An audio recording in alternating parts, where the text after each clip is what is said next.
Hi guys, this is Mark Nejma from Newsweek.com. I've got a few stories here. There are actually so much news, I wouldn't want to drag you through another 30 minutes of it. It's Sunday night. I'm tired. I did a long bike ride today, so let's just get to it. And just remember, it's never as it seems. So, in Copenhagen, Danish police have arrested a gunman after shooting spree in Copenhagen shopping center on Sunday left several dead. At a press conference on Sunday evening, Copenhagen police chief said the suspect was a 22-year-old ethnic Dane, but were unable to say if he acted alone. The police chief did not give any motive, nor was he able to say whether the gunman was known to police. He said shots had been fired in several locations inside the shopping center late on Sunday afternoon, and a large police operation had been launched. We have to be completely certain that we have this situation under control, he said. This is a massive operation. We cannot rule out terrorism. So, very terrible things happening, not only in America, but in Copenhagen. Police reinforcements were visible around the large Fields Mall in the Amager district between Danish capital city center and Copenhagen airport. Copenhagen Mayor Sophie Andersen wrote in the post on the social media, "This is very serious." So let's just pray for the people over in Copenhagen. On a lighter note, Mr. Bean, Rowan Atkinson, who shares a head with both Mr. Bean and Blackadder, is on the press circuit for a new Netflix show, Man vs. Bee. He appears on the computer screen apologetically late with a press person nearby trying to keep everything to a tight schedule. Atkinson, Mr. Bean, doesn't do many interviews and he seems a bit distracted. His first answers tend towards the unspecific. His earliest memories of being funny, he outlines, "I remember when I was 10 or 11, blah, blah, blah." It was in the 1970s. As a student, he really discovered his comedic role.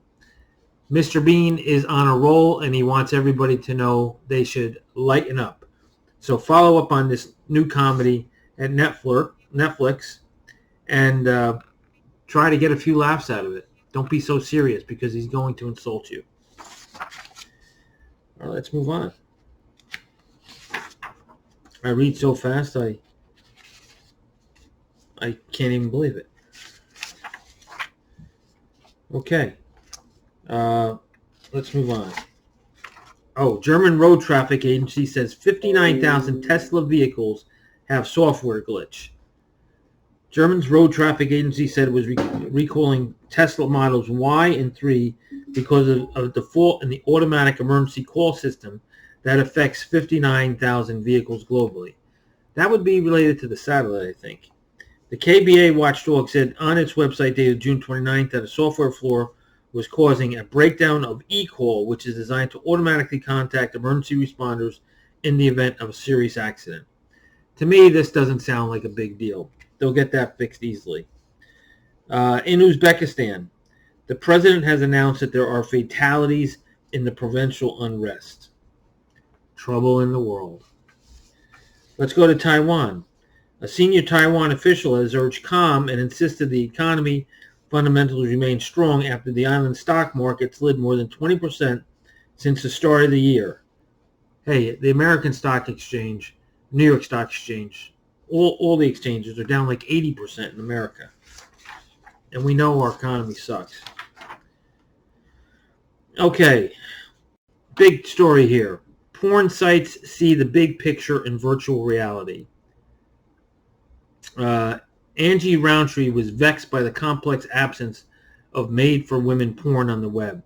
When I talked to all my male pairs about the idea of starting a porn site for women, they all told me women don't watch porn, or there's no market. My personal favorite was Women Are Not Visual, recalls Roundtree, who went on to start SSSH.com, among the first porn sites catering to female audience. 17 years later, she's a success. She has just proven her male peers wrong, but it's also convinced that there's definitely is a market and is growing. Part of the reason for the portal's growth is also the way it had adopted cutting-edge technology like virtual reality and ultra-high definition cameras. VR in the adult industry is our fastest growing sector in years, said Roundtree, adding that India is the fourth largest market for the portal. Virtual reality is not just dragging viewers to the portals, but it's also solving a fundamental problem that the industry has faced for years now, getting them to use their credit cards. It's giving people a reason to pay for porn again. The experience is leagues beyond content you would find on a free site. So this is in reference to Naughty America. I had to dig that one up. Let's do the 50 states. Alaska. Ex-President Donald Trump plans to attend a rally for next week for candidates that he has endorsed. In Arizona, the state Republican Attorney General announced Wednesday that his statehood law that bans all abortions is enforceable and that he will file for removal of a nearly 50-year injunction blocking it. Arkansas, Fort Smith, plans for the city's new dog park are estimated at $3.2 million. Bow wow. California and Sacramento, the State Department of Justice on Wednesday acknowledged it wrongly made public, this is a big story, wrongly made public the personal information of perhaps hundreds of thousands of gun owners in up to 6 state-run databases. They intentionally did it. Fort Collins. Wildlife experts say wolves, mandated to be reintroduced to Colorado west of the Continental Divide by the end of next year, will wander wildly and may be seen along the Front Range. Connecticut. A retired Hartford official from the State Attorney General's office will serve as Secretary of State. Delaware. A judge on Wednesday struck down the town's ordinance mandating burial of cremation of fetal remains. District of Columbia, Washington, D.C. The 2022 Library of Congress Prize for American Fiction has gone to Jesmyn Ward, who at 45 is the youngest person to receive the award and is being honored for her lifetime work examining racism and social injustice. Tallahassee. A judge on Thursday said he would temporarily block the state's 15-week abortion ban from taking effect. Georgia. In Savannah.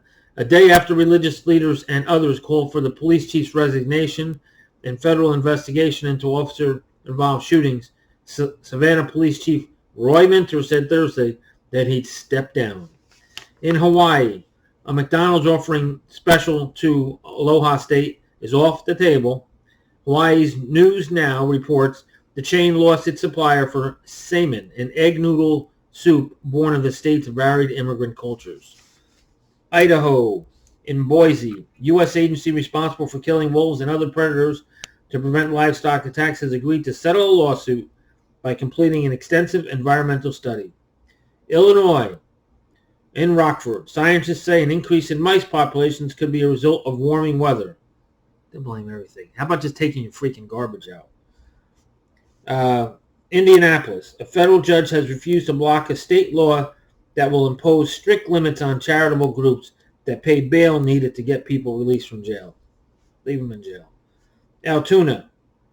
The family of an 11-year-old boy who died in a ride malfunction at Adventureland has sued the theme park's then owners. Topeka. In Kansas. The owner of a cannabis dispensary raided in April is suing the state, arguing policies limiting the sale of certain cannabis products run afoul of federal law. In Kentucky, Louisville Democrats are blasting President Joe Biden for agreeing to nominate an anti-abortion Republican to a lifetime federal judgeship. Louisiana, Baton Rouge, the U.S. Supreme Court on Tuesday put on hold a lower court ruling that the state must draw new congressional districts.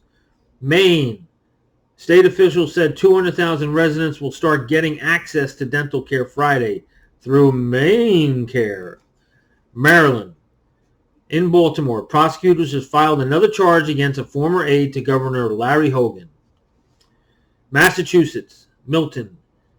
An investigation into several instances of racist vandalism and graffiti at Curry College has led to the termination of an employee. Michigan. Detroit former Governor Rick Snyder invoked his right against self-incrimination Thursday at a trial arising from lead contamination in Flint's water. Minnesota. A new state law taking effect Friday allows people 21 and older to buy edibles and beverages that contain a limited amount of THC. Mississippi. In Gulfport. LGBTQ advocates say the fatal shooting of a black transgender woman reflects a disturbing pattern of violence against a marginalized group, or that person was just a criminal.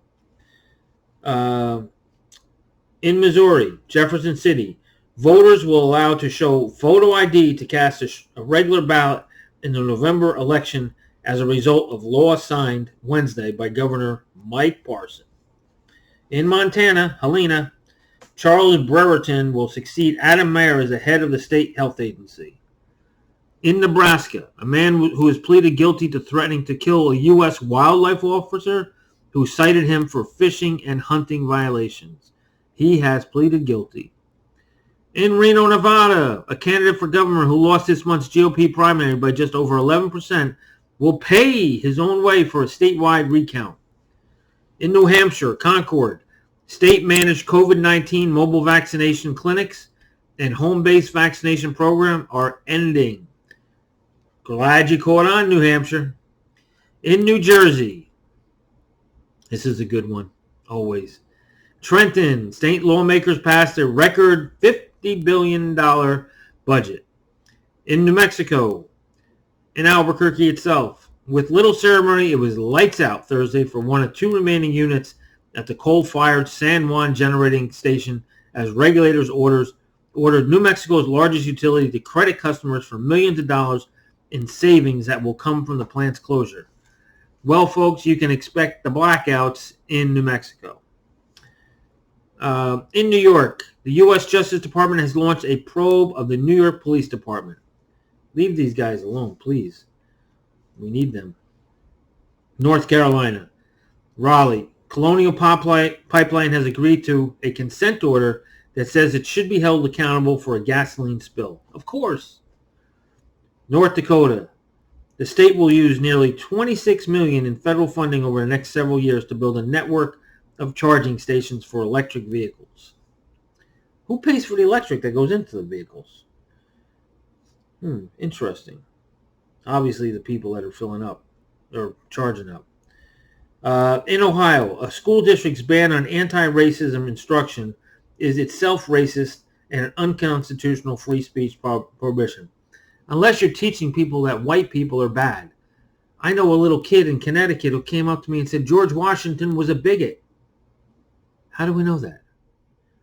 Oklahoma City, in Oklahoma, two separate court filings against the Oklahoma County Jail alleged detention officers allowed inmates to be stabbed in their cells. In Oregon, Eugene, Oregon, wild place, by the way. I think that's where Nike was born. A woman who had acid thrown on her while walking her dog in March had been the target of 2 additional acid attacks at her home. Unbelievable. Pennsylvania, in Harrisburg, the GOP-controlled state Senate approved legislation Wednesday that Republicans say will restrict sexual explicit content in classroom instruction on sexual orientation and gender identity in schools. Hip, hip. It's hard enough to figure out life. We don't need it in the schools.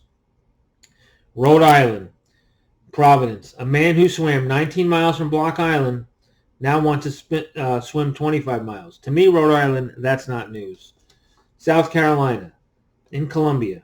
One prominent and soon-to-be disbarred lawyer, Alex Murdaugh, has been indicted again. Okay. Drama.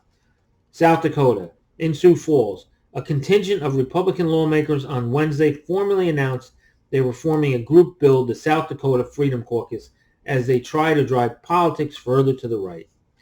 In Tennessee, city regulators slashed the Nashville entertainment vehicle industry. That's when you get on the bar and you're riding the bike and they're playing music. I'm going to check my complexion. Anyway, that's what's happening in Tennessee. In Texas, a Dallas man who sold a pistol to a man who used it to hold 4 hostages inside a synagogue before being fatally shot has been arrested. The city is implementing firework restrictions for the holiday season in Utah, as they should. No fireworks in places where there could be forest fires. In Vermont, Senator Patrick Leahy has broken a hip. Really? Who cares?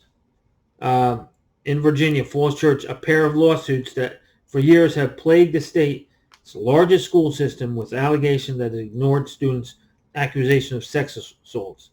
Washington, Seattle, the state Supreme Court on Thursday unanimously overturned a man's conviction for assaulting police officers. In West Virginia, the National Guard's full-time response to the COVID-19 is ending. Hallelujah. Let's just close down the world again.